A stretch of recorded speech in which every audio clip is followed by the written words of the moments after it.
Alors aujourd'hui, on va s'intéresser à un livre, Les îles qui changent le monde. Et il part d'une idée assez audacieuse, presque provocante. Et si les îles n'étaient pas seulement ces endroits magnifiques mais fragiles qu'on imagine? Et si en réalité elles étaient des pionnières, en train de dessiner notre avenir à tous?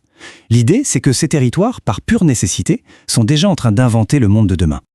On connaît bien l'image, n'est-ce pas? Les îles, souvent présentées comme des paradis menacés, submergés par le tourisme de masse, en première ligne face au changement climatique. Bref, des territoires vulnérables, presque des victimes des grands bouleversements du monde. C'est en tout cas la perception la plus courante, une sorte de fragilité inévitable. Mais c'est là que l'analyse devient vraiment intéressante. Elle nous propose un paradoxe. Et si cette fragilité, qu'on voit comme une faiblesse, était en fait leur plus grande force? Si, au lieu de subir, les îles étaient en réalité des éclaireuses, des sortes de laboratoires à ciel ouvert, où s'inventent déjà les solutions dont on aura tous besoin demain.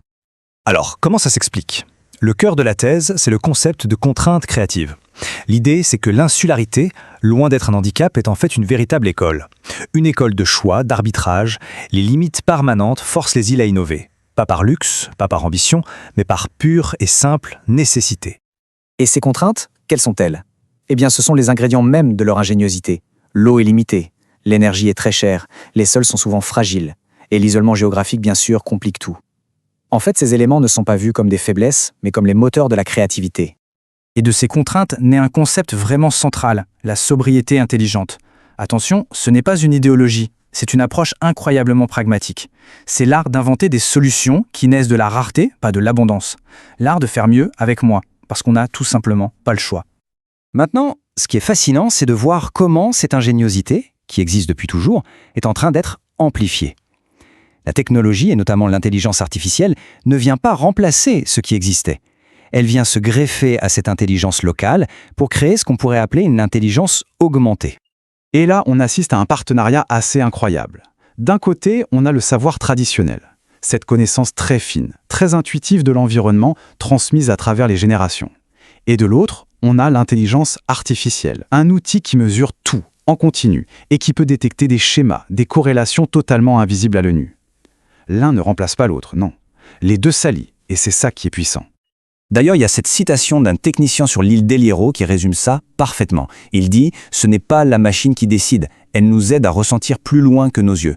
Tout est dit, la machine n'est pas là pour prendre le pouvoir, elle est là pour étendre nos sens, pour nous permettre de mieux écouter, de mieux comprendre notre environnement. » Concrètement, comment ça marche? C'est un processus en 3 temps. Tout commence par l'observation humaine, l'intuition locale. Ensuite, l'IA entre en jeu pour mesurer, pour analyser, pour prédire. Et enfin, fort de cette vision augmentée, la communauté peut agir, prendre des décisions beaucoup plus précises, beaucoup plus ajustées. C'est une sorte de boucle vertueuse. Et le changement fondamental, il est là. On passe de la réaction à l'anticipation. On arrête de simplement subir les crises pour commencer à les prévoir. Par exemple, à Santorin, au lieu de gérer des rues complètement saturées, on va anticiper les pics touristiques. À La Réunion, au lieu de subir une houle dangereuse, on va la détecter des heures à l'avance. On ne réagit plus, on anticipe. Et c'est là qu'on comprend que tout ça nous concerne directement. Les leçons qu'on tire des îles, ce ne sont pas juste de belles histoires exotiques. Non, elles ont une pertinence mondiale parce que le reste du monde est, à son tour, en train de faire face à ce genre de limites. Le livre utilise une métaphore très forte pour ça, celle de l'humanité archipélique. L'idée, c'est que notre monde, dans son ensemble, ressemble de plus en plus à un archipel. On est tous interconnectés, bien sûr, mais en même temps, on est fragmentés. Et surtout, on prend conscience que nos ressources sont limitées.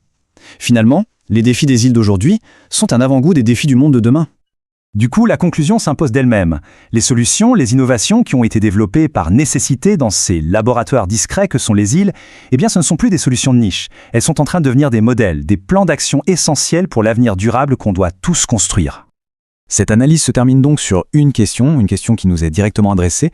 Si notre futur à tous ressemble de plus en plus à un futur insulaire avec des ressources limitées, alors ne devrait-on pas, de toute urgence, se mettre à écouter ce que les îles ont à nous apprendre? Leur ingéniosité, leur sobriété ne sont-elles pas les compétences les plus précieuses pour le siècle qui commence?